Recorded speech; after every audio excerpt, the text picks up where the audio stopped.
There's these 4 dudes that look like they robbed a Foot Locker. White dudes, tattoos on their face, gold fronts. This is your show? show? My show in Springfield. So those are only 4 people there, so yeah? Yes. Yeah, the only 4 people there. Sold out, not a big deal. They didn't want to sit in the front either. They wanted to sit on the side. Dude, they were right in the front, but on the side, like almost on stage. And they were heckling the MC and heckling the feature. They had face tats. And they were face tats, like some rough-looking dudes. I was like, oh, this is interesting. And they kept telling him to shut up. They kept going out, but they weren't like roasting them. They just tell him to shut up. Like, this is not the way to handle it. So I looked down, like, I'm going to have some jokes for him. So I come out and I light him up right away. Like, boys, you got to shut up. Light him up. And then some of them are laughing because they want to get roasted. Then one dude's like, all right, we'll see what's up. We'll see you? We'll see in the parking lot. I was like, we'll see what? They said that to you? Yeah, I was like, we'll see what, dude? What is happening right now? And the security had to say something. When you have that, Eric, I know you don't play that game. No. Right? You shut that down right Immediately. away. Immediately. Yeah. You do like the Joe Coy style. You put the lights on, so you get the out. Oh, really? That's cool. Yeah. Joe Coy would be like, no, stop the show. Turns the lights on. It's like, I'm not continuing to the Oh, wow, that's gangster. I don't do that. I like to roast, so I'll roast. And then if that goes south, then it's like, security, get them the Yeah. What do you do, Eric? Yeah, I go for I'm going to embarrass you. Yes. Until your mother doesn't want to have Right. you be in your life anymore. I think that's the best route. No, but it's like I have a principal voice. You know what I mean? Yeah. Like I'm a dean of students voice in my whole demeanor sometimes, so I can just be, hey, you know what I mean? And it's just like, you know what I mean? You're like, oh, shit. That's good. You know, so I just know. And by the way, too, though, I give people chances because I like to I have a rhythm, so I'm gonna I know, boom, and I'm gonna overpower. Sometimes I let somebody try to say some. And I don't immediately say anything. Because I'm like, no. Let me let you know that I'm doing something. And then if it gets to the point where it's like, but I've been working on this actually in therapy. Because the thing is like when you have this like visceral reaction sometimes where it's really upsetting. And I don't want to. So sometimes I'm just finding a way to like, sometimes there's a nice way to be like, why are you interrupting? Yeah. What's going on? And sometimes you find that they just like, oh, my bad, or like, Yeah, I feel like that's exceptional because when I first started doing stand-up, it was me and Brian. There'd be a heckler. I'm from the Joe Rogan where you light him up, and then that shuts him the down. Brian's thing was to be nice, and in my experience, now Brian's been doing it so much longer. But when Brian did that, it didn't shut him down. They're like, oh, I'm part of the show now. Yeah. So I going so many shows with Brian, him being so nice, I'm like, oh, I'm the opposite of that. I'm going to light you up. I'm talking about your own personal reaction. Yeah.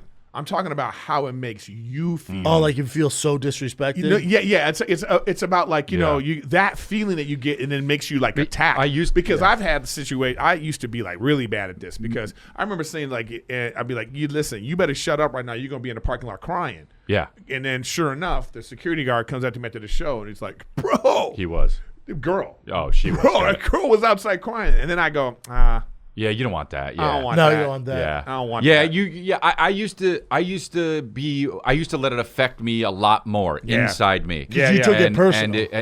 Well, I don't know really, but if you let the it affect reason, you, it'd be personal. But the bottom line was it would affect the show. Yes. Even just a little bit. Maybe a lot of people wouldn't be able to tell, but like it would affect the show a little bit.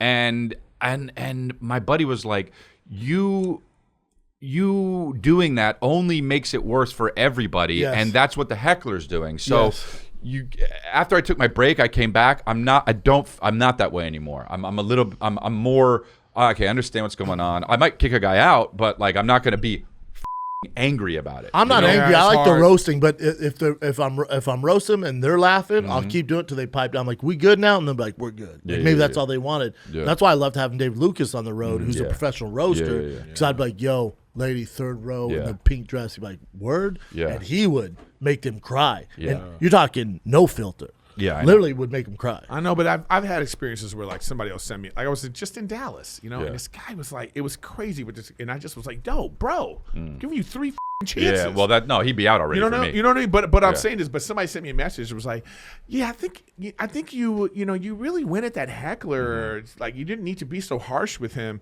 Then I just go, oh wow, So sometimes it's like I remember being in Seattle one time. It's the end, man. The end. Landing gear is out. I'm about to just, and then some girl comes onto the stage like, hey, it's my birthday. Oh. Okay. So did you punch her? Dude, I wanted to actually. Yeah. But my thought process was like this real quick. It was like, do I like really get angry and tell this girl off, or do I incorporate this for these Have people? fun with it, yeah. Because I'm thinking about the crowd, the waitresses, the club, and I just go, you know what? Let me, you know. But then at the end of the show, after she's in the hallway and she's like, "Ha, I really made that." Then I was like, bro. "Dude, I was like, yo."